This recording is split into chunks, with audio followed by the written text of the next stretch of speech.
বলেছিলিস না সাহস তাকে থামাতে? আমরা সাধারণ জনগণরা যেটা চাইবো সেই পতাকা এখানে উঠবে। যদি তার বদলে অন্য কিছু হয় সেটাকে ঠিক করতে কি করে হয় সেটা আমরা জানি। এসব কি স্যার? সে নির্বাচনের প্রার্থী আর পরশুরামের শালা হয়।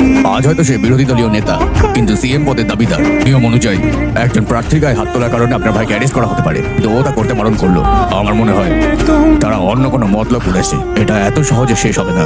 তো এখন কি করা উচিত? আপনাকে একটা প্ল্যান দিতে পারি। কি সে কি ক্ষমা চাইবে? ব্রেকিং নিউজ, দেখতে পাচ্ছি যে একজন পান্ডিত পরশুরামের শালা বাল্লেম বালারামকে মারছে, যিনি এবার বিরোধী দলের পক্ষে নির্বাচনে লড়ছেন। মনে হচ্ছে একজন মহিলা তার স্বামীকে আঘাত করেছে এবং পরে অনুতপ্ত বোধ করছে। তাই নয়, সে এবং তার পরিবারের ব্যাপারেও ভুলে যাও। Sir sir please sir, say election officer sir, আমরা সমস্যা পড়ে যাবো। অন্তত একবার ওনাকে ক্ষমা করে দিন প্লিজ। সে আমার কাছে ক্ষমা চাইতে আসবে, ওদের কাছে নয়।